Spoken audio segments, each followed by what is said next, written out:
things like that, as it relates to the banking sector, which you would have had meetings with? Mm-hmm. Jose, maybe you can help me with that. I was not part of that meeting. We discussed. Yeah. It was discussed as options: green bonds, carbon markets. You were here the last time. We used Guyana as an example that sold 25% of their carbon, forest carbon, for $750 million US. We discussed that. We talked about green bonds. But that was from our side. There was nothing coming in terms of the participants, petitions, divisions, to us about the feasibility of those things. We just introduced it and left it there. When I make a presentation, I'll talk briefly of what's happening in the bond market, the green bond market in Latin America and the Caribbean. And you would see that that market is growing. But the only country in the region that is part of that market is Barbados. So there are opportunities for other countries in the region to get involved in the green bond market and the sustainable bond market. So I hope I've answered you. It was discussed from our side, but we didn't get any suggestions from your side of how this can work in St. Kitts Nevis. So that's why you wouldn't find it necessarily in the barriers or the opportunities, because we didn't get it from you. We just throw it out there. All right? So more work needs to be done in that area. Accessing the carbon market, using green bonds to finance sustainable and climate development. Yeah. Good. Any other questions? Yeah, just to add to your answer, Michael, yeah, the financial sector is elaborating lots of green mechanism in many different countries. No? This is something that we are seeing it increasingly. No? You have mentioned the green bonds, but well, in Europe at least we are seeing lots of green product, specific products yes. designed by the financial sector to the general public, like green mortgages, or whether it's to the to private companies, and there are lots of mechanisms to give a reward to companies that are performing well from an environmental point of view, so that the conditions of the different financial instruments are better. No? So this is something that really changes, moves the needle in terms of climate action, because the private sector really gets more involved if they believe that as a result of that they're going to receive better conditions. So this is clearly a way to go in this regard.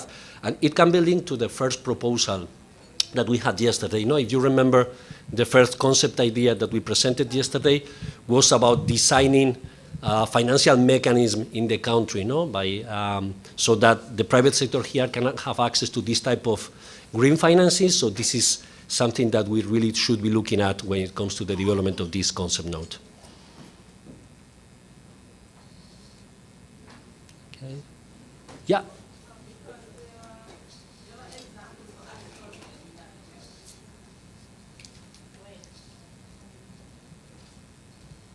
There are examples for agricultural situations in Latin America where I know Latin America is much larger in terms of landmass than us, but there are examples where if there are farms that are close to the forested areas and they make sure that those areas remain forested, they end up becoming eligible for lower interest loans for like banks and stuff like that, because banks would get into they would basically reward them for having good forestry management and also green practices, and they would qualify for lower loan rates. Mm-hmm. So I was wondering if those things were actually mentioned, because of course I wouldn't have gone to those types of sector meetings. So I didn't know what exactly would have happened, and if those things are in the pipeline for any type of service or product-based businesses here. Mm-hmm. Yeah, that's a very good example. When it comes to the agricultural sector, that this type of project potentially can also have access to the RED mechanism, and there are RED projects, avoided deforestation projects are being developed in many countries, and the most important schemes of voluntary carbon markets allow for the certification of projects in this area, even if it's an area that it's complicated at this point because you need to quantify a lot of things, but the area is big enough really these projects can have access to voluntary carbon market mechanisms. Also, something that we are seeing quite a lot in the agriculture sector is insurance, because in practice, when you are facing an extreme event, traditional insurance policies do not cover well enough because you need to prove a lot of things that is not easy, they come late. So there are insurance companies are designing specific products for the agricultural sector if they are vulnerable to extreme weather events. So this is something that is being developing by insurance companies all over the world and can be very useful for the agricultural sector if they believe that they can be affected by extreme events or other climate change events.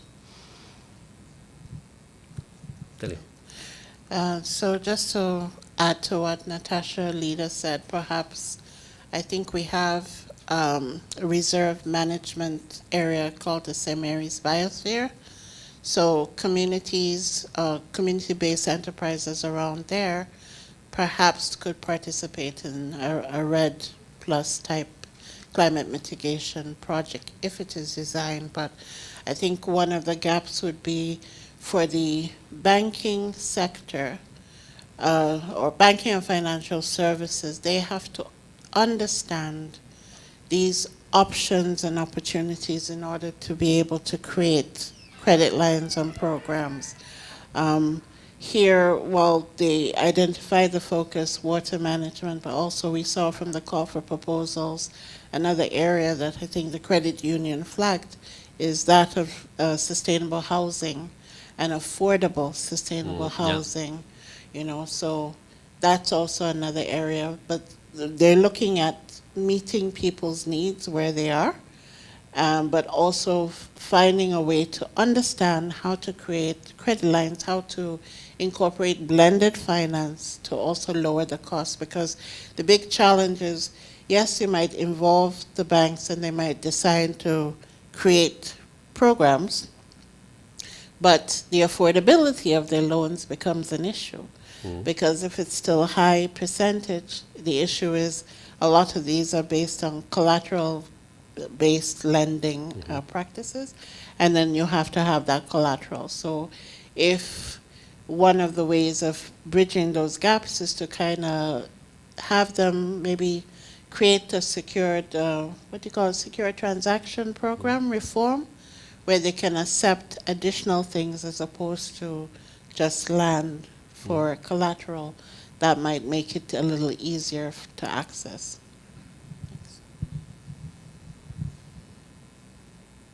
Okay, any other question?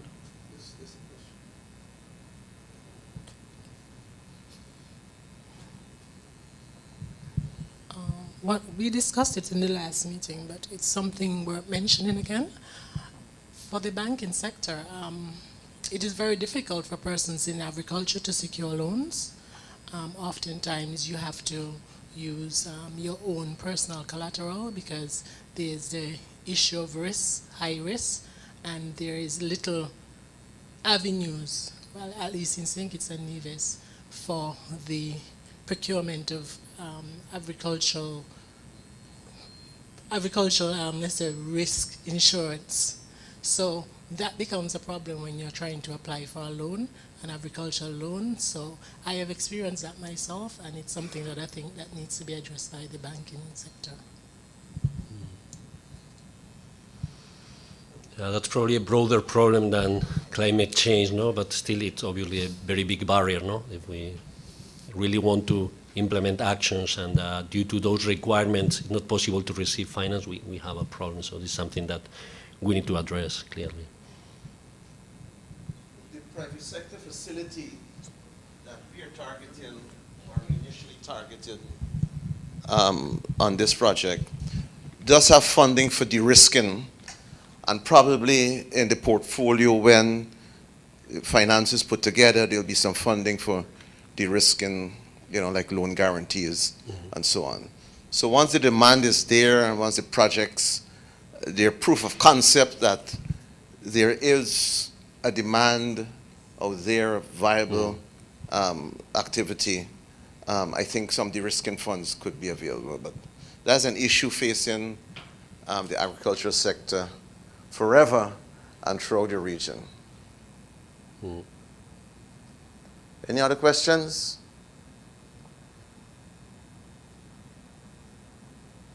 I take that as a no.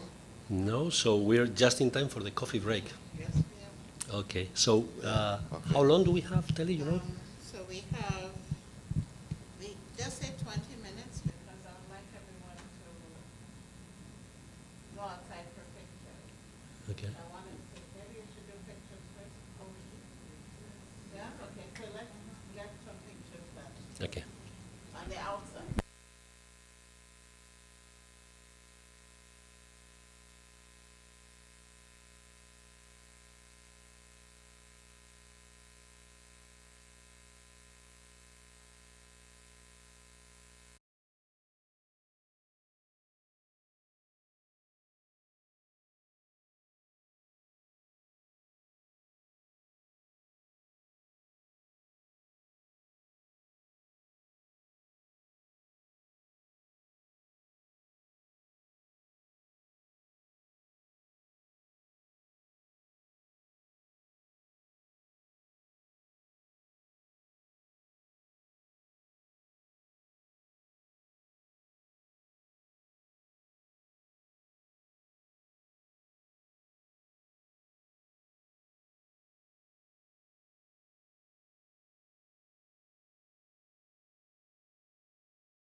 going to be talking about benchmarking mechanisms. And from now until afternoon, we have Michael leading the session. Welcome, Michael. Hello, testing. Thank you very much. Thank you all for coming today. I'm happy to see you guys again. But you know, after this session, the entire period until we close is your session, right? I'm just going to facilitate it. So you're going to do some work when I'm finished this presentation, right? The ball will be in your court, right? With all the barriers and the action plan and so on. Let me thank Kepa for the overview this morning. He went through the process of developing the barriers, and he indicated that what he came up with was as a result of consultations with you. We may have put forward some ideas, but the final set of barriers that we arrived at were from you, right? If you recall, the last thing we did in that first early workshop was to develop an action plan for each barrier. You recall? For each barrier, we had actions to be undertaken, we had timelines, and we have responsible party. We're going to revisit that again. But before we do that, we want to spend some time in providing an overview of the benchmarking mechanisms that are in place or being put in place to rationalize climate financing among countries, not only in the region, but worldwide. If you recall, when we talked about the carbon market that Guyana had access, $750 million for 25% of the carbon, we had a discussion on how do we measure the carbon, right? How do we monitor, right? How do we determine how we're going to resell that carbon? And what we said is that there's standards out there that govern all of those things. I am not familiar with, and I don't think any of us here are familiar with that, because the carbon market is very specific. But there's standards out there that determine all of that. They are recognized entities that the international marketplace recognizes that has the authority to estimate the carbon in your forests or in your oceans. Those entities exist out there. So there's standards and protocols for doing that. Are you guys familiar with a regional body named CrossQ? Who's familiar with CrossQ? Only some of you that haven't heard of CrossQ? CrossQ has been around a long time. It's based in Barbados. They have nothing to do with climate finance. But what they have to do is with standards for products and services.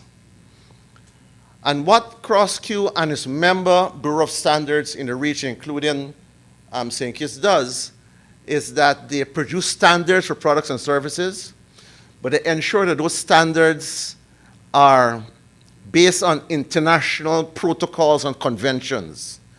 They ensure that the standards development process is based on a framework that is internationally recognized. They also ensure that the standards in each CARICOM country, those standards are harmonized. So we all sing it from the same hymn book. That's what CrossQ does. I say this to say the same thing happens in the climate finance arena. And we want to talk today about those protocols and frameworks, taxonomies, benchmarking generally, that govern how we treat projects for climate financing. That's what we're going to focus on today. For the next few minutes, we'll talk about climate finance protocols, right? That's the rules, climate finance framework, guidelines, and we're going to talk about taxonomies, the classifications, right? So those are the three things we'll talk about briefly today. I'm just going to give you an overview because they're very technical areas. But in the agenda, there are links. There are hyperlinks that you could link to get more information. And in this presentation, when you get it, there are also some additional hyperlinks that you could also get some additional information.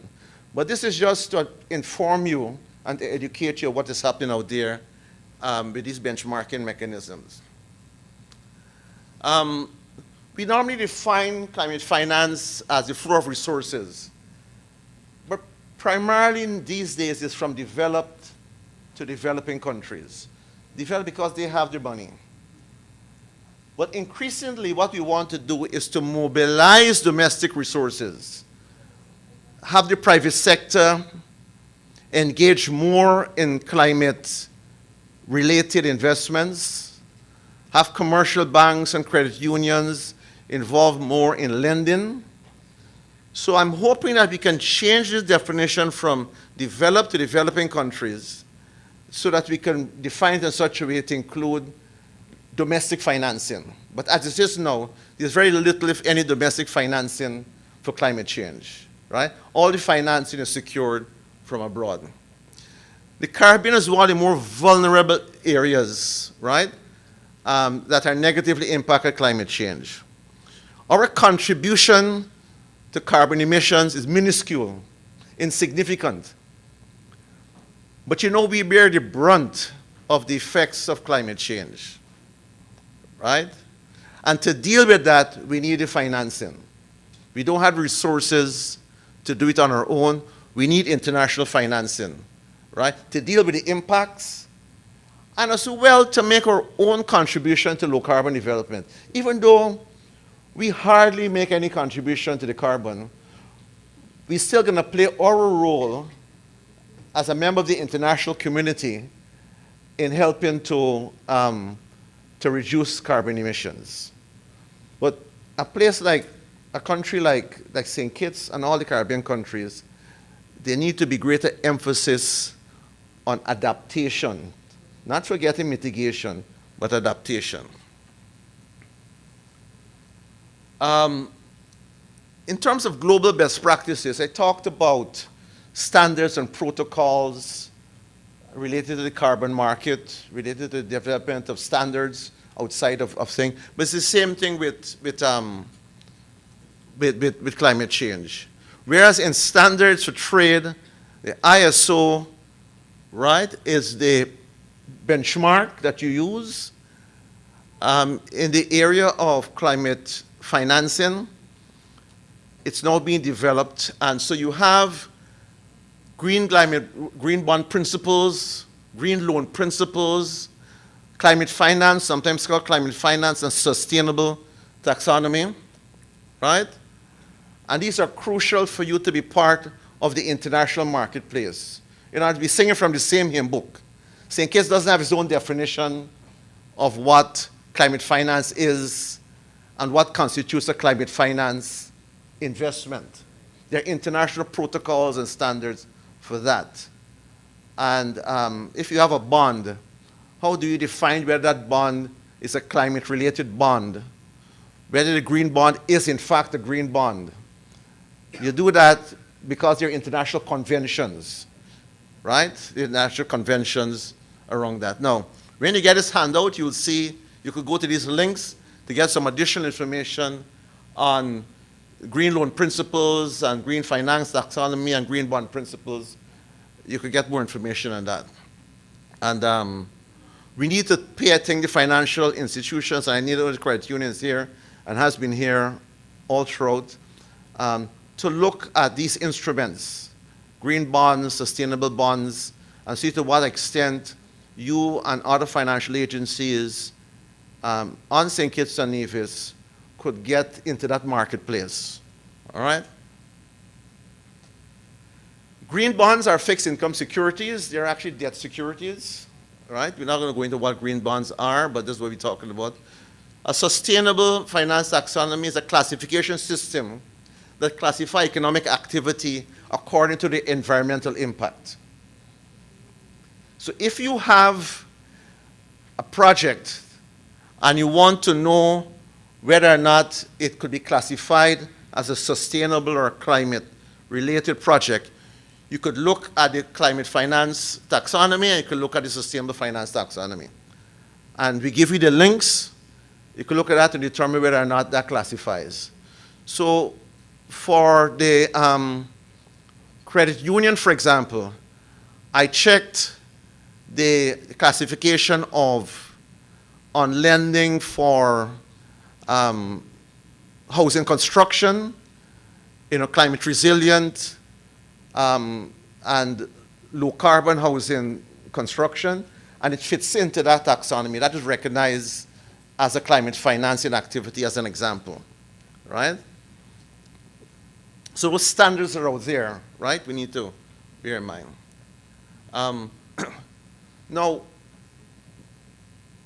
Kepa this morning gave you an overview of some of the barriers or challenges we face, and you've identified some of them. But globally, some of the barriers which fits into what you've identified would include perceived risks and uncertainty of climate finance. We heard that from you. It may not have been captured, but we heard that from you. It has a lot to do with your awareness and knowledge of climate financing and climate compatible investments, right? And your risk aversion, which is picked up in our report and in the barriers. The MSMEs, private sector generally, are risk averse. Unless you know more about this climate financing, unless it's de-risk, as we discussed earlier, unless you know more about climate compatible investments, the private sector will kind of shy away for going into that market. We talked among the barriers that we discussed, the lack of clear, consistent regulations. Generally, my friend is not, oh, there he is, my guy at the back there, that's you? You were talking to, man, you. Yes. We talk about the regulations and the policy and the lack of awareness, the lack of implementation, lack of clarity, you remember that?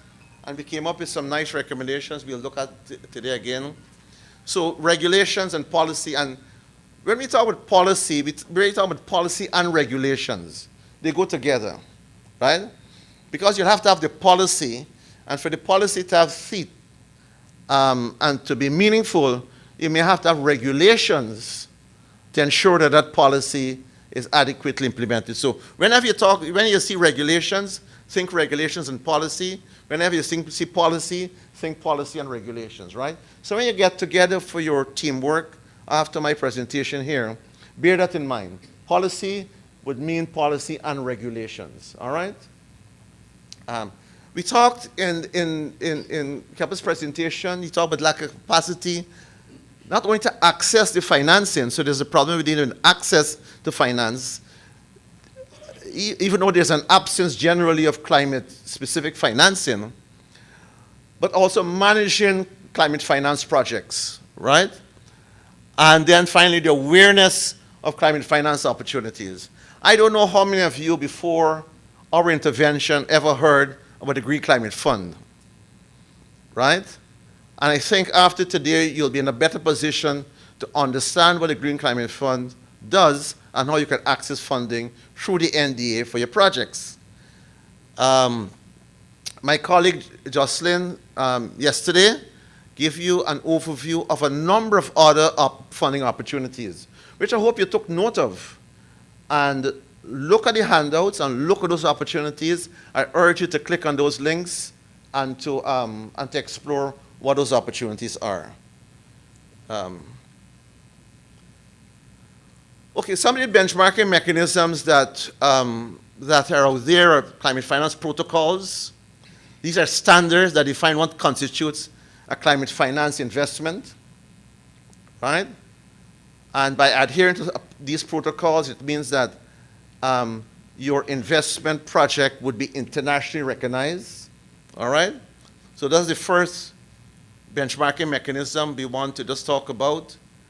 These climate finance frameworks, these are guidelines and information how to design, implement, and monitor climate finance projects. The Caribbean Development Bank is developing a climate finance framework, and you could look at that framework and use those guidelines there. Then we have the sustainable or climate taxonomies, which is a classification system which categorizes economic activities according to the environmental and climate impact. Right? So please add climate to that, in both the environmental and climate impact. Those are the three mechanisms we'll talk about, we'll introduce a little bit today. But there are other mechanisms, right? I just want to mention. And bear these in mind when you come to look at your action plan, your actions to deal with the barriers.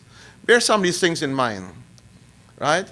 The MRV is a measurement, reporting, and verification system, right? Now, individual countries, Bahamas, Jamaica,